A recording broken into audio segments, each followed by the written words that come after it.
Ciao a tutti e benvenuti in questa mia nuova lezione su Creo Parametric 11. Sarà una lezione dedicata ad utenti di livello intermedio e affronteremo l'argomento che vedete indicato qui in alto a sinistra rispetto alla mia finestra grafica. Appunto affronteremo l'argomento delle spline che in Creo si possono fare anche all'interno dello sketch, di conseguenza saranno spline bidimensionali.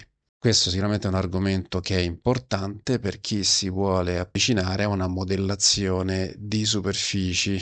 Però prima di entrare nel vivo dell'argomento vi chiedo come al solito di iscrivervi al canale, attivare la campanellina. Come vi dicevo, le spline bidimensionali si fanno in Sketch, perché come sapete lo Sketch in Creo è unicamente bidimensionale. Ovviamente le spline si possono fare sia all'interno di sketch esterni, scusate il gioco di parole, sia all'interno di sketch interni, quindi dentro estrusioni, rivoluzioni, sweep e quant'altro. In questo caso per semplicità prendiamo uno sketch esterno, selezioniamo il piano su cui andarlo a definire, clicchiamo su sketch, ci orientiamo sul piano e spengiamo i piani di riferimento per migliorare la visibilità.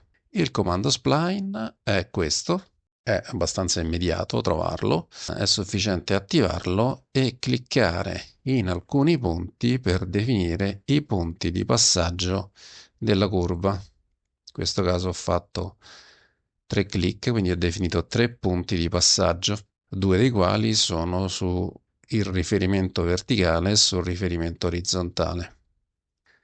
Faccio un tasto centrale per uscire dal comando spline e già qui vedremo una particolarità perché nello sketch se io disegno una spline questa non viene quotata automaticamente da Creo e completamente, ma vengono in genere quotate soltanto le estremità. Infatti il nodo intermedio che abbiamo definito con un clic non viene in realtà quotato. Possiamo ovviamente andare ad aggiungere una quota se vogliamo su questo nodo, basta selezionare il nodo, selezionare un riferimento e fare tasto centrale, quindi come se dovessimo definire una quota di distanza. Se facciamo questo passaggio in realtà lui va a quotare a definire sia la quota verticale che a definire quella orizzontale. Ad una spline possiamo aggiungere anche dei vincoli, anche se non tutti. Ad esempio, non possiamo applicare un vincolo di perpendicolarità, almeno non in questa situazione, però possiamo applicare dei vincoli di tangenza.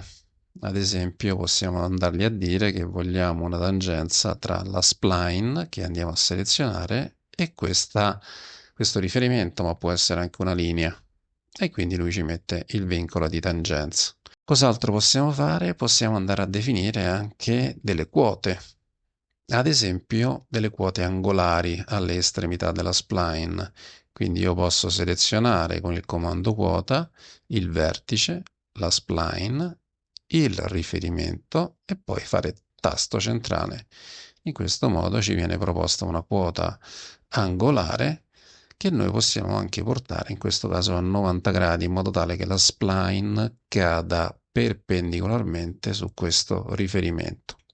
Ma ovviamente possiamo cambiare questo valore a nostro piacimento, ad esempio portarlo a 75 gradi.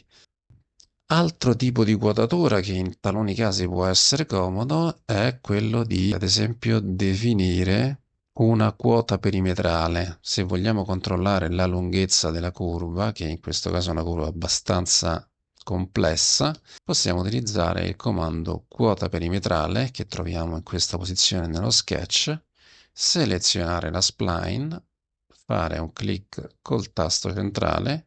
A questo punto, come ci viene indicato sotto nella finestra dei messaggi, dobbiamo selezionare una quota che sarà guidata da questa quota perimetrale. Quindi, cambiando il perimetro della curva, quindi la sua lunghezza, andrà a modificare una quota che gli andiamo a scegliere. Ad esempio, questa.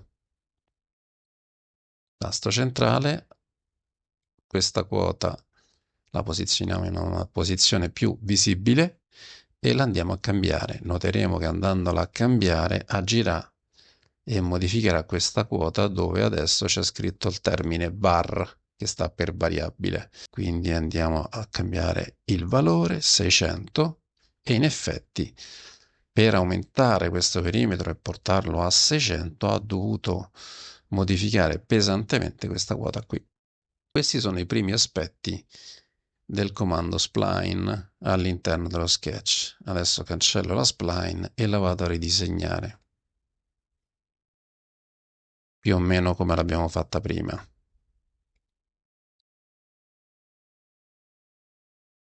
Ok, abbiamo sempre una spline che passa per 3 punti. Il nodo centrale lo possiamo anche trascinare manualmente. In realtà possiamo trascinare anche i due nodi di estremità, per quanto siano quotati, ma comunque le quote le possiamo variare tramite il trascinamento, a meno che non sono bloccate. Ma detto ciò, c'è un sottoambiente di gestione della spline all'interno del quale possiamo entrare facendo o un doppio clic sulla spline stessa oppure selezionandola e facendo modifica. E quindi entriamo in un ambiente che è gestito da questo cruscotto. Come vedete, l'ambiente spline al di sotto dello sketch, e all'interno di questo ambiente, adesso sono uscito, ci possiamo entrare nuovamente facendo anche un doppio clic sulla spline. È la stessa cosa. In questo ambiente possiamo facilmente, andando su un punto qualsiasi, aggiungere un punto alla spline, aggiungerne un altro o eliminarne uno o poi più punti se vogliamo.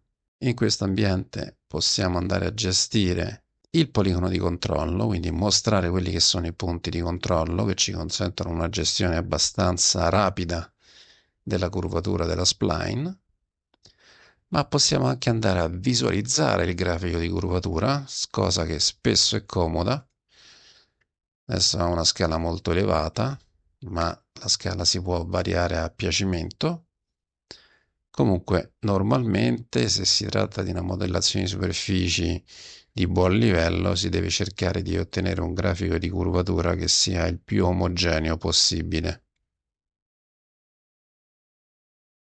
più o meno in questo modo, quindi agendo sui poli del poligono di controllo. L'unica cosa è che se noi andiamo a modificare i punti di controllo e confermiamo, quindi usciamo dall'ambiente di gestione della spline, in realtà abbiamo sì modificato la posizione dei vari punti di controllo e quindi la curvatura della spline, ma non abbiamo nulla di visibile. Se invece facciamo nuovamente doppio clic, possiamo anche decidere di visualizzare all'esterno di questo ambiente quello che è il poligono di controllo, cliccando qua.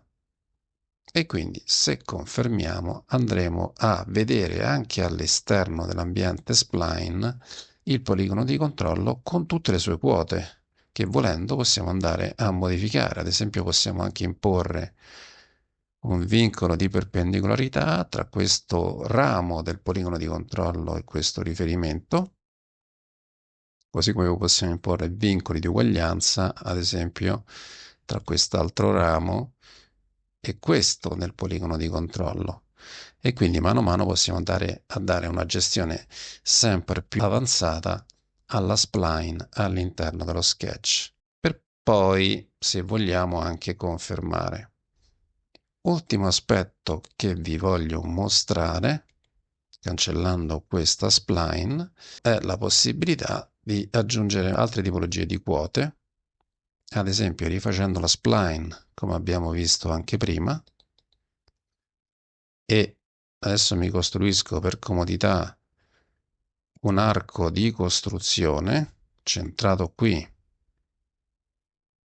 che parte dall'estremità della spline e individua un angolo, ad esempio in questo caso di 90 gradi. Allora, in realtà in questo caso già mi ha messo un vincolo di tangenza tra la spline e l'arco di circonferenza. Lo posso anche cancellare e eventualmente rimettere.